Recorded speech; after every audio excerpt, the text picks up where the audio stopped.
ഇപ്പൊ പൊതുവെ നമ്മൾ കഥയൊക്കെ എഴുതുമ്പോ ഭയങ്കരമായിട്ട് ഇമാജിനേഷൻ വേണം അല്ലെ? നമ്മള് വേറൊരു ലോകത്തേക്ക് പോവാ, ആലോചിക്കുക, കഥ എഴുതാന്നൊക്കെ. അപ്പൊ എവിടെ നിന്നാണ് ഈ കഥകൾ എഴുതാനുള്ള ഒരു മോട്ടിവേഷൻ കിട്ടുന്നത്?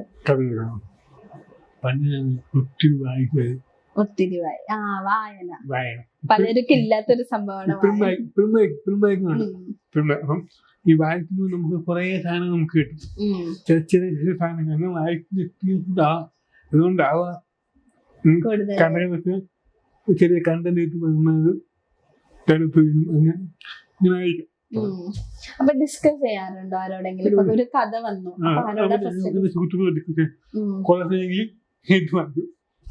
അപ്പൊ ഇങ്ങനെ എന്താ അവര് പറയാ, ലൈക്ക് ഇപ്പൊ ഒരു കഥ ആലോചിച്ചോ, അപ്പൊ ഡിസ്കസ് ചെയ്യുമ്പോ അവര് ഫസ്റ്റ് ആയിട്ട് എങ്ങനെയായിരിക്കും റിപ്ലൈ കഥ ഒരു കഥയുണ്ട് കേൾക്കാൻ പറഞ്ഞു കഴിയുമ്പോഴത്തേന് ഇഷ്ടപ്പെടുവാണെങ്കിൽ കൊള്ളാം, നീ കേൾക്കോ, ഇഷ്ടപ്പെട്ടില്ലെങ്കിൽ അത് കണ്ടു കാണും. പക്ഷെ കഥ വന്നിട്ട് പോയാ പക്ഷെ അങ്ങനെ പറയുന്ന ആൾക്കാരെയാണ് നമുക്ക് വേണ്ടതല്ലേ? കറക്റ്റ് ആയിട്ട് പറയണം.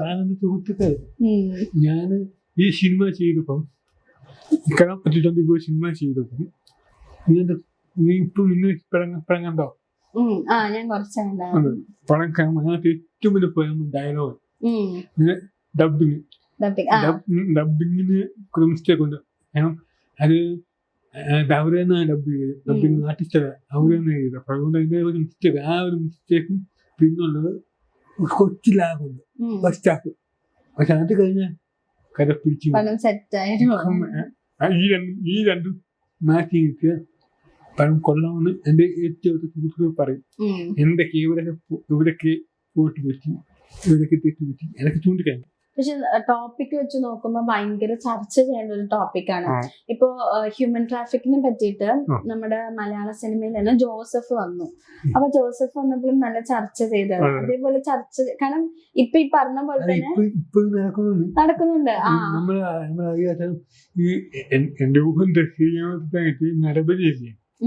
നടപടി അതിന്റെയൊക്കെ പശ്ചാത്തലത്തിൽ ഇതൊക്കെ സംഭവിക്കുന്നുണ്ടെങ്കിൽ തോന്നില്ല. ശരിയാവില്ല.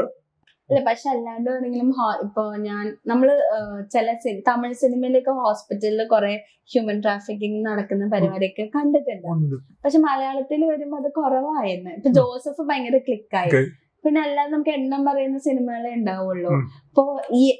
ഇപ്പൊ ചേട്ടൻ പറഞ്ഞ പോലെ തന്നെ ഈ അടുത്ത് ഞാനും ആ ന്യൂസ് കണ്ടായിരുന്നു. അപ്പൊ ഞാൻ ആലോചിച്ചു, ഇത്ര റെപ്യൂട്ടഡ് ആയിട്ട് ഒരു ഹോസ്പിറ്റലാണല്ലോ എന്ന് കണ്ടിട്ട് ഞാൻ ന്യൂസ് കണ്ടിട്ട് തെറ്റിദ്ധരിച്ചായിരുന്നു.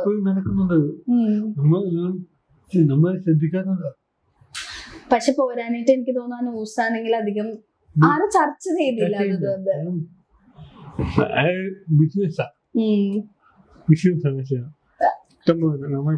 ഈ പണ്ട് തമിഴ്നാട്ടിലേക്ക് പോണ വണ്ടി ആക്സിഡന്റ് ഉണ്ടാക്കി. പണ്ട് ഞാൻ കേട്ടിട്ടുണ്ട്, തമിഴ്നാട്ടിലേക്ക് പോയി വണ്ടി ആക്സിഡന്റ് ഉണ്ടാക്കിയിട്ട് അവരെ ബോഡിയിൽ നിന്ന് റിമൂവ് പോസ്റ്റ്മോർട്ടം തിരിച്ചങ്ങോട്ട് കൊടുക്കും. പണ്ട് ഞാൻ കേട്ടിട്ടുണ്ട്.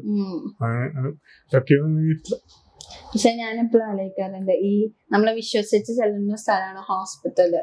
അവിടെ തന്നെ ഇങ്ങനെ ചെയ്യാന്നൊക്കെ പറയുമ്പോ നമ്മൾ എവിടെ ചെന്ന് വിശ്വസിക്കല്ലേ? ഇന്നത്തെ കാലത്ത് വിശ്വസിക്കാൻ പറ്റില്ല. എല്ലാം ബിസിനസ്സാണ്. അപ്പൊ ഇപ്പൊ ഫസ്റ്റ് മൂവിയിൽ തന്നെ ഇങ്ങനൊരു ടോപ്പിക് എടുത്ത് ചെയ്യുമ്പോ ഒരു ടെൻഷൻ ഉണ്ടായിരുന്നില്ലേ? ഒരു ടെൻഷനും ഇല്ല. ഇത്ര ചാലഞ്ചസ് ഇത് കൃത്യമായിട്ട് കാണിക്കുന്നുണ്ട്. ഈ സത്യമാണ് എന്ന് ഇപ്പോഴും നടക്കുന്നൊന്നിനെ കൃത്യമായിട്ട് കാണിക്കില്ല, കാണിക്കുന്നുണ്ട്. എന്നാലും ഒരു ധൈര്യം കൂടെ വേണമല്ലോ ഇങ്ങനത്തെ ഒരു ടോപ്പിക്കിനെ പറ്റി സംസാരിക്കാന്നൊക്കെ പറയുമ്പോ. കാരണം കഥയിലൂടെ നമ്മുടെ വ്യൂ പോയിന്റും കൂടെ പറയണല്ലോ.